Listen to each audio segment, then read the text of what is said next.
So we have this opportunity of learning about Purim in Purim, right? Usually in Purim it's already too late, but here in Yerushalayim we have this privilege of discussing Purim in Purim of the Parzim, and then tomorrow we'll have another privilege of applying what we're learning. Okay. דרוש א' בעניין הפורים. הנה נוסח ברכה האחרונה. You know, I'm not going to read all the Hebrew here. I'm just giving you, I'll give you the important points. So we say, it's interesting that it's starting in the end. Okay, but, okay, just go with it. In the end of the Megillah, we have a special bracha that is, Adan Edinenu, Rav Etrivenu, right? There's like five words that finishes with nu. Nu. Right? No. What does it mean? No. So it's the same thing, not only for the bracha of Purim of the Megillah. Every time we have nu in the prayer, it has something to do with that secret that is saying here. That there is a famous concept that is called the five v'rot. Yeah. What is the five v'rot? The end letters, mansepach. Right? Why end letters of Gvurot? Because ending something is an attribute of Gvura. Right? Gvura is ending something, the strength to finish. That's Gvura. Practically today, many people, it's very hard for them to push something to the end. Right? To do something with like siyum, to end something, to finish something, it's a hard task. It's not so easy. Right? Why? Because we don't have like a strong Gvura. We like chesed. We don't like so much gvura. But it's the right thing is to have like balance between the chesed and the gvura. The gvura is also important. Anyhow, it says here that the Hashem is doing the judgment on the wicked people with the five gvurot. Okay, the five gvurot, except of many other things that they are functioning for. It's not the only thing, but one of the things is to do the judgment for the wicked people. Okay. So when we say this last bracha after the reading of the Megillah, so we should meditate on this principle of the judgment that Hashem is doing to the wicked people. Okay? The problem with that is that each person have a little bit of wickedness inside of him. So when we say judgment upon the wicked people, so what about myself? What about the wickedness that I have in myself? So the truth of the matter is that we should pray specifically, more than like think about other people, we should pray about ending the wickedness inside of ourselves. That's the truth. But it's very hard. Why it's hard? Because we are so associating ourselves with our Yetzer Hara that it's very hard for us, like it goes against our instinct of surviving, to ask for judgment upon ourselves. But the truth of the matter, and it's not my idea what I'm saying now, I heard it from big rabbis, that we should ask for judgment upon ourselves on those particular points of wickedness that the Yetzer Hara is ruling, to end them, to finish them, kick them out. Yeah. By extension of us asking for judgment for others, we're asking for judgment for ourselves. So there's no real need. That's exactly my point. But I'm saying that the nature of most of the people is not to think about themselves, is to blame them. He is the wicked person. Make a judgment on him. Yeah. But what about myself? No, I'm okay. I'm all what I have is fine. But the truth of the matter is that it's not true. We have points of wickedness that we have to bring this judgment, to use this quality of judgment to end those points of wickedness within ourselves. And it goes against the nature, but it is a needed and important point. Okay. Now, going back to the big picture of Purim. Okay, what's going on in Purim? So, spoke about it yesterday, say it again. There is a process that is called achor be'achor, panim be'panim, and ichud. Okay? What does it mean? It means that within every circle, Baruch haba, within every circle, there is those stages. Okay? We have stages of going from one thing to another. So every time we're starting something, we have a beginning of something. This is called in the Kabbalah achor be'achor, back to back. Why it's called back to back? So that's the beginning point of the creation of Adam and Chava. That when they were created, they were back to back. So back to back is the beginning point. Yeah? Okay. Now, what happened there with Adam and Chava? Hashem wanted them to connect, so he put Adam to sleep. He took Chava out of the back of Adam, build her to be beautiful for him, and woke him up. Yeah? All the people that are not married, they want to have something like that. I just go to sleep, I wake up, and I see my wife in front of me. Right? Bezrat Hashem. Soon for anyone that needs it. Amen. So, we have this process of going from the point of back to back until the connection. The connection is the goal, right? We need to get to that connection, right? There's many levels of connection, many kinds of connection, and each process that we're speaking about, it will be through those stages for that process, and then the connection, which is the end point of that, will have a different result, different meaning according to that process that we're speaking about. Let me spell it out. For example, we're starting to pray.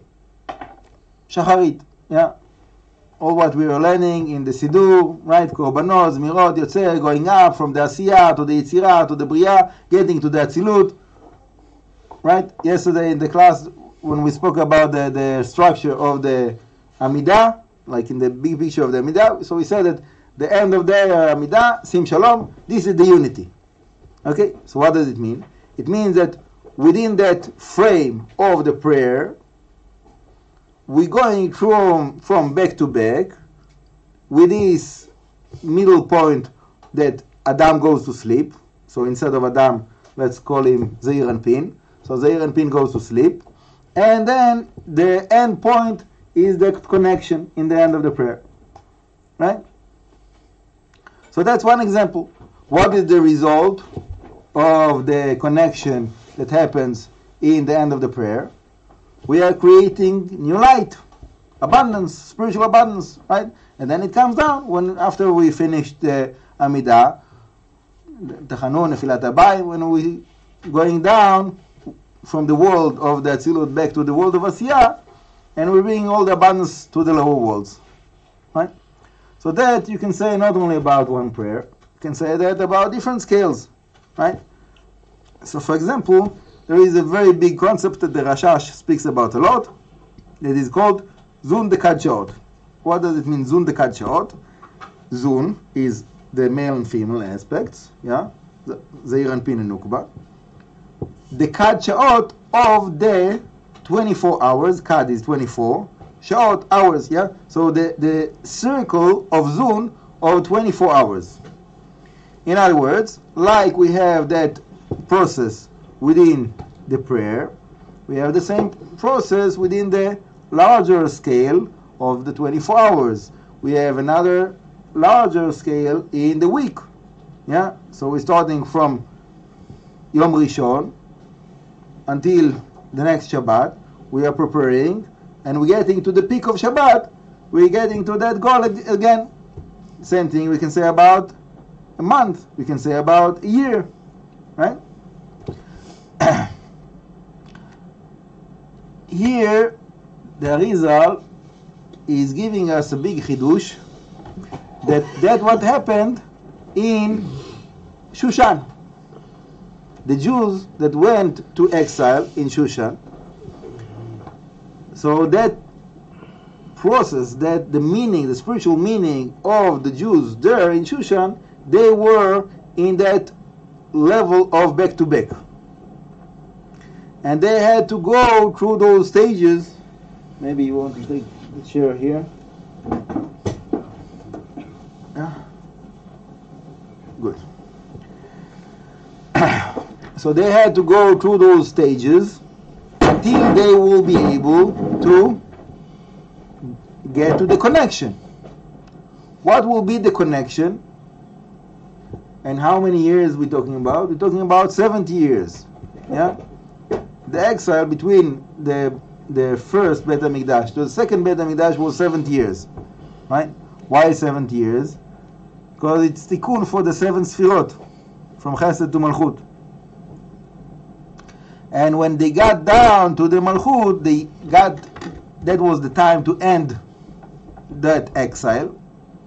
So they had to go through this process of sleep, anesthesia, surgery, of separating between the feminine and masculine aspects, and the connection. What will be the connection? The connection is when they're coming back to Eretz Israel and building the second Beit HaMikdash. That's the connection. Okay? So we see that every time there is something big like that is happening, the result is also noticeable also in the physical dimension. Yeah? When we're praying, so we know that it's true that there is spiritual abundance that is created and it comes down and it brings sustenance to ourselves, to all of the people around us, to all the worlds, right?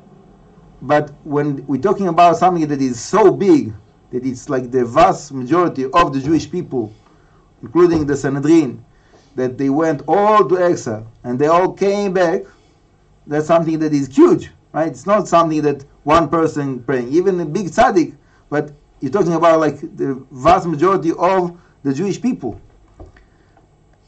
So then the result of the process was also something very, very significant, that they came back to Eretz Israel and built Beit HaMikdash. Okay? So, the point of the Megillah that speaks about the whole thing that happened there, that a man wanted to kill the Jewish people, is giving us a very, very significant understanding that there is a very big danger within the midst of this process. Okay? Like we see physically in this parable that I said before, when someone have to go through a surgery, lo alenu, not for anyone. So anesthesia is not something that is so simple. There's many rabbis that they say you have to say a gomel.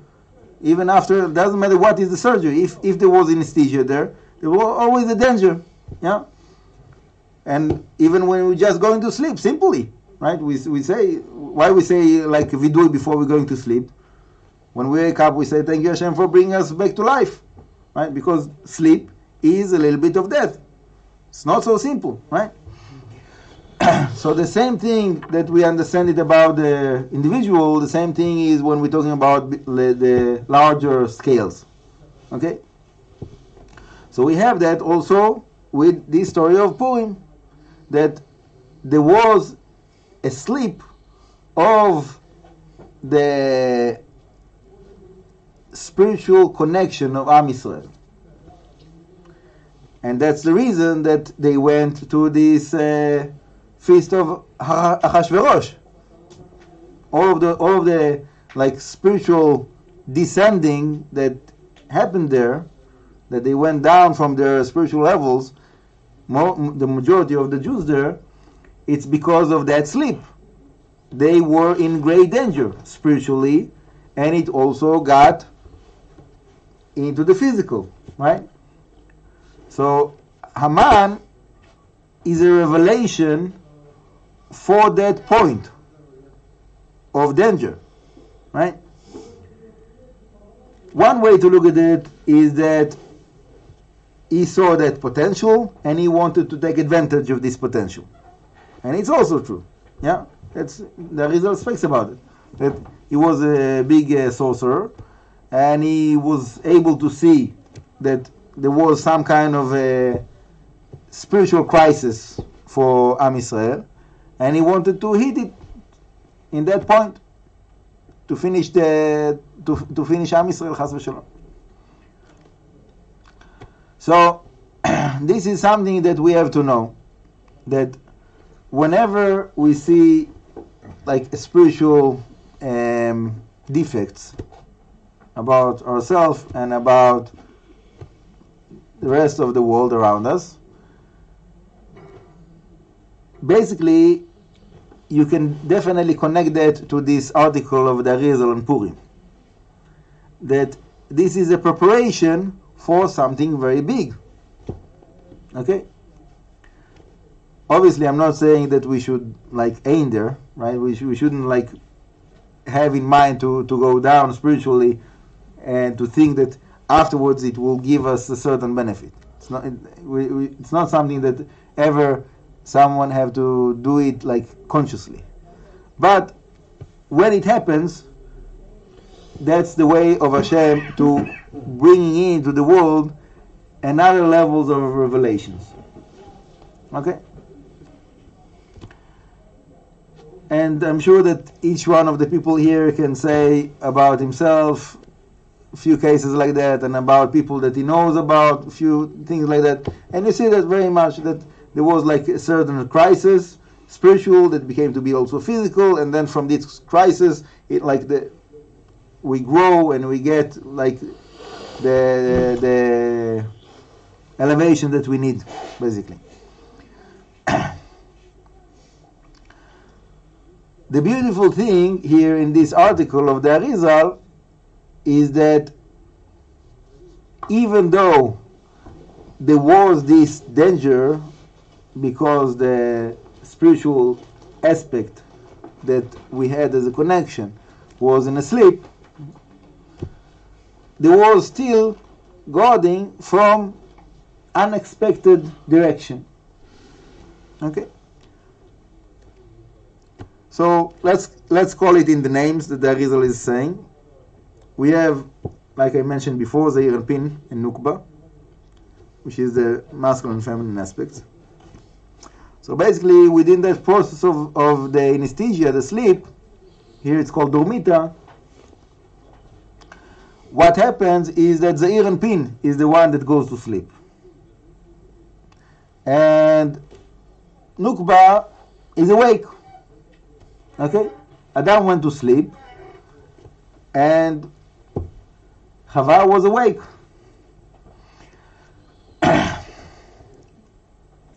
So from here we have a source that the men have to go to sleep early, and the women have to stay up. No. Can be, but doesn't have to be. So it depends. If you wake up in Chatzot, so then you have the permission to go to sleep before your wife. Anyhow, Nukba was awake. And what was the manifestation of that in the physical level? Esther. Mordechai and Esther, not only Esther. Both. Mordechai and Esther, both of them came from that aspect of the awakening of that feminine aspect of Nukba. Okay? And that was something that was not expected. Right? Haman didn't expect it. So this is something that we have to be conscious of. That whenever there is all kinds of fall downs, all kinds of crises, all kinds of different things that are happening for ourselves, for the world, for whatever, Hashem is always, without any exceptions, taking care of things. Okay? And this is called Lakdim Refuah Lamaka, to bring the cure, to come with the cure before the hit. Right? So before Achashverosh gave to Haman the ring, that he was able to make the decree on the Jewish people, before that, there was already the case that Mordechai saved the life of Haman. No, of Achashverosh. Of Achashverosh. Saved the life of Achashverosh. He also saved the life of Haman, you know that. Haman was a slave of Mordechai before, because he saved his life. He gave him food when he was like dying. Anyhow, that's a different story. So that's example. It's brought down in the Gemara. What? Mm-hmm. Gave food. Mordechai gave food to Haman, so Haman sold himself as a slave to Mordechai. But that's a different midrash. That's not where I'm going. Anyhow, the point of Purim as a holiday for us, it means that all of those spiritual aspects are not history book. It's not only like a lesson in history and we can learn the lesson of the history. That's also true, but it's not only that. It's much more than that. That it says it says it about Purim, but it's true about all the holidays. The Rashash explains that every time there is a holiday in the Jewish calendar, it means there is a spiritual awakening of a certain root, a certain spiritual root. In other words, all the holidays have their, I don't know if to call it roots or seeds, within a very, very high spiritual world that we call Adam Kadmon. And every time there is one of the holidays, so that root is awakening. There's a certain flow of abundance that comes from that root to the lower worlds. And when that happens, so we have to take the opportunity, right? It means, when there is something going on, if the people that are dealing with the stocks or whatever, so all the time they're reading the news. Why? Because everything in the news is affecting their stocks, right? So they have to know to analyze if that's what's happening. So it means I have to do that. If that's what's happening, I have to do that, and so on and so forth, right? So for us that we are involved with the spiritual work, it's also the same. So for us, we don't need to read those news. We have just look on the calendar. What is the holiday? What is the day? And you know what is the spiritual connection of that day. And you have to apply that. You have to work with it. You have to take the opportunity, take advantage of the different potentials that are there, right? So we have all of those principles that we're speaking about until now. All of those are happening today. Yeah, Baruch Hashem, we don't have a man. We don't have a Achashverosh. Well, okay, physically, but there is something that is spiritual, that is awakening. Okay, also in the negative side, also in the Aman Achashverosh side, also in the positive side of Mordechai and Esther. Yeah, and this conflict is not something that belongs to the history. It's something that is happening every year when we get to Purim. Same thing about living Egypt in Pesach. Same thing about the creation in Rosh Hashanah. So everything. All the holidays are in the same principle. We learn about the history to know about the present. Because whatever there was, that's what there is. So how do we take the opportunity? How do we apply this potential of Purim? So that's basically all the special mitzvot that we have in Purim, right? When we are doing those mitzvot, reading the Megillah, doing Mishloach Manot, right, Matanot Le'Avyonim, doing the feast, all of that, we are applying those principles and connecting ourselves to this channel of abundance and trying to get the most out of it. Okay. So let's speak more specifically. When we're reading the Megillah, what is the Megillah? So the Arizal says that this is the revelation of the light that happened in Purim. That revelation that is the source of Mordechai and Esther is what's happening when we are reading the Megillah. The Arizal calls it Yesod Vaba. So the Yesod Vaba that is revealing light, this is the source of Mordechai and Esther. And when we are reading the Megillah, we're opening the Megillah, we're meditating on revealing this light. And we're opening more and more and more, we're revealing more and more of this light. Yeah? Something that usually is hidden. But in Purim we have the permission to reveal it. Okay? And basically the same thing when we're doing the Mishloach Manot, the Manot Levanim, generally the Mishloach Manot, so it says Ish Lere'eu. Right? What is Ish Lere'eu? Man to his fellow. The Arizal explained that this is Abba and Zeir and Pin.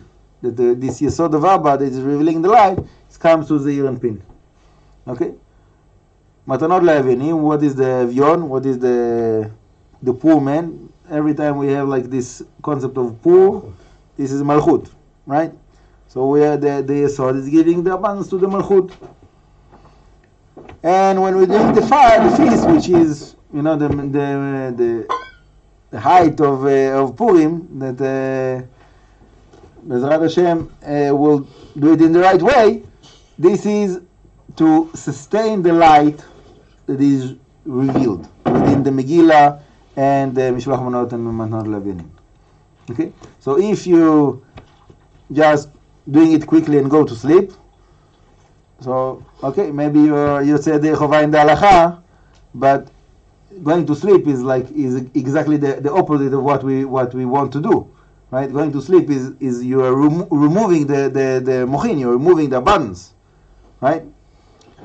So the idea is to sustain the abundance. So if it's possible to eat and drink and not to go to sleep, I'm not saying that I'm able to do it myself. Sometimes I'm falling asleep myself. But if you are able, instead of going to sleep, to keep on, like, on the table, learn, say words of Torah, sing with your friends, whatever.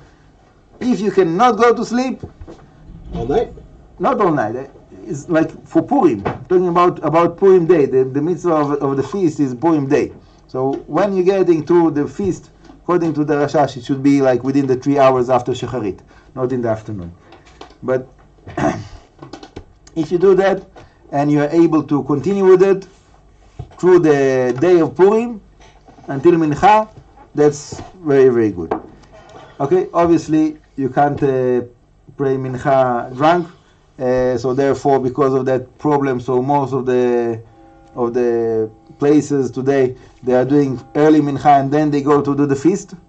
Okay, so if you're part of a program like that, I'm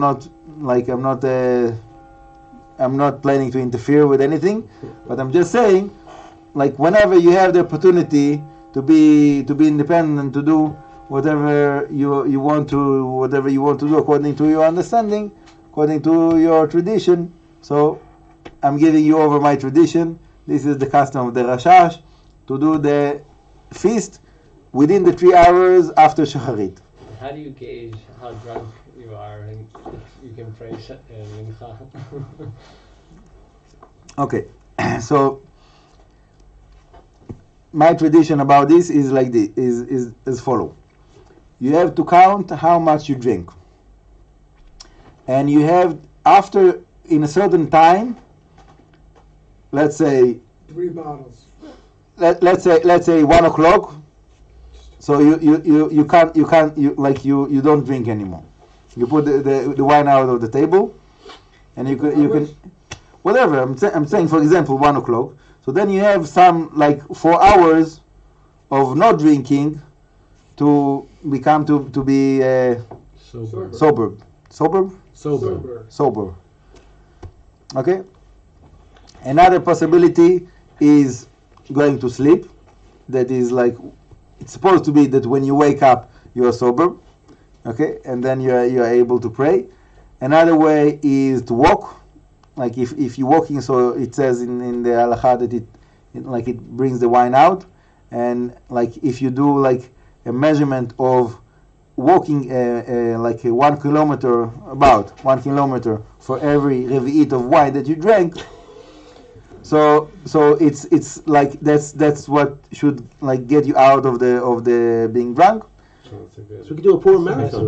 You can do it. Yeah, you don't have to run. You can just walk. No, but it's a slow marathon. It's a 15-kilometer walk. Yeah, exactly.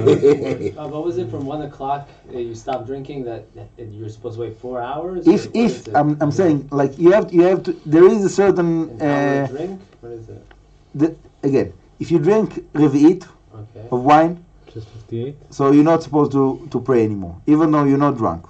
Okay, but if you waited an hour after you drank the revi'it, you can pray. That's the halakha. So I'm saying you can continue with this calculation to wait an hour for every revi'it that you drank. Yeah, if you drank like 3 bottles, so you don't have time to wait. You know, it will be after sunset. So you're Okay, wrong. but okay. Now I didn't plan to go to there, but you're already asking, so I'll give you like another point of halakha. Okay. If somebody started to drink before the time of the prayer, yeah, so when he started to drink, he was after shacharit, and he was not able to pray mincha because it was too early. It was before midday. Yeah. So then he doesn't have halachic problem of canceling the prayer of mincha. If he didn't pray mincha and he was able to pray mincha already, it was half an hour after midday, and then he started to drink instead of praying mincha first, then you have a problem.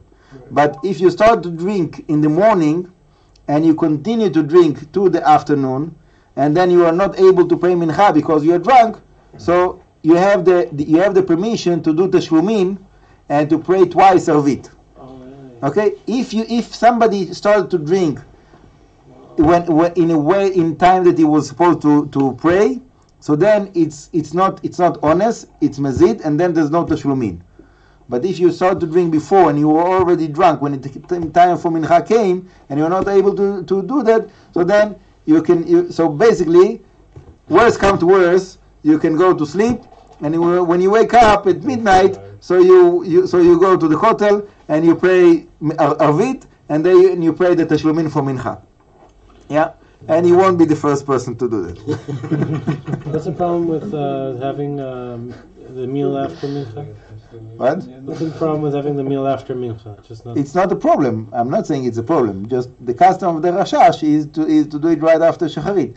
The whole idea is of the Kabbalistic idea of the feast is to continue the light that is starting with the shacharit, with the reading of the Megillah and all the mitzvot that you do with shacharit. Yeah. So if you already passed the time of shacharit, you got to the time of mincha. So it's still Purim day, yes, but like it's not the same kind of light that you want to continue.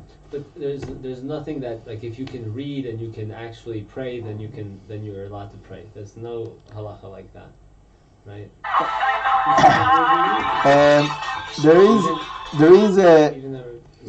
There is a rabbi. I won't say who it is, that is drinking a lot. Okay, is drinking like more. His drinking is not normal. It's not nature. It's above nature. I'm saying seriously. Is like he's drinking like tons of wine and whiskey and beer and arak, and it's like, and somehow he's able to function and to relate to people with all of that, and he's doing it for a long time, like hours and hours and hours. I don't know how he's doing it. Okay. Can we get that address? I don't want to say. I don't want to say who it is, but this rabbi, before he's starting to pray, he's checking if he can take like 3 steps on a straight line, and if he's able to do the 3 steps on the straight line, he's doing his amidah. Okay, that's so. I know that there is like someone that is doing it. That's not what I'm doing. I can't say that this is halacha. I don't know where he got it from. I believe that there's probably he saw that by other rabbis, that he was like student of them. I don't know. But I'm just saying that there is a rabbi like that, and there is a way like that. It's not my way, it's not my tradition, but... What's your way of knowing of how much you can, if you can pray or not? If you have a doubt, so it's better not to pray. You do without. If you have a doubt, so it's better not to pray. Because to pray when you're drunk, so Chazal calls it toava. It's something that is like disgusting. It's like if you feel if you feel like I'm just happy, like okay now it's calming down, I'm happy-ish. You're not drunk, or you're not considered drunk. People when they're drunk, they think they're not drunk. I mean, they're Superman. You know. There you go. So it's a really so you can always pray. Line, you know? It's very hard. It's very hard. Yeah. It's I saw many times. I saw people that were like davening like mincha or arvit of Purim, and they were definitely drunk. Right. And like I can't tell them anything because they are drunk. But for me, it was obvious that they shouldn't pray. Yeah, of course. You know. What about if you feel that you need to go to sleep, go to sleep. And when you wake up, drink a cup of coffee and pray. You know, that's it's much better than like having a prayer that is not really a prayer and it's more of a sin than a prayer. What about the standing before the king test? Just like perfect example. If you say I can stand before the king and I can talk to the king, Sober. so it's okay. Okay, so that's what we're saying. Like if someone that is drunk, he says I can stand in front of the king, but he's drunk. Right. So like, what's the use of him saying that he can stand in front of the king if you know that he's drunk? Yeah. You know, you have to ask two people that they are sober, and that they will tell you if you are able to stand in front of a king. You've never seen somebody slurring their words and telling you they're not drunk before? I mean, come on, it's like, you know. I'm just tired. I can drive home. Anyhow. Give me your keys. Give me Give me the snore. Pass the snore over. Okay. Give me the keys and the sitter. Without a shame, I just want to finish the last paragraph of this article of Purim is really the last paragraph of Shah Kavanot. Yeah, this is like Purim is the last article, The end. and so here is saying something very, very interesting, that the gematria of Esther is the same gematria of Shoshana. Okay? And also is the gematria of Tara. What is Tara? Tara in Aramaic is a gate. Yeah? And when you write Tara, this is the same gematria of the name Adni with the Milui. Why it is so significant? Because the name of Adni is related with the feminine aspect that we were speaking about before, which is the whole miracle of Purim comes from that aspect. And when it gets the Milui, it gets like every letter gets the Milui, so that shows that the feminine aspect gets the abundance, it gets fulfilled, right? So this is something that is very, very significant for the whole year, but specifically for Purim. Okay? In other words, we have in Purim the gate of heaven that is open. Okay? Esther, which is the rose, which is the that's also the beginning of the Zohar. How is Esther the same gematria as Shoshana? You tell me. It's not the same gematria as Shoshana. Why not? S. They got to do it. Oh, it comes out to 600. All right, yeah, sorry. Anyhow, the point of the matter is that Purim is not without a reason that you see that all of the big rabbis that they doing like such a big thing out of Purim. It is very significant. It has a great potential, and it's a great day to pray for whatever it is that you need for yourself, for your friends, for your families, for all of Am Yisrael, for the whole world.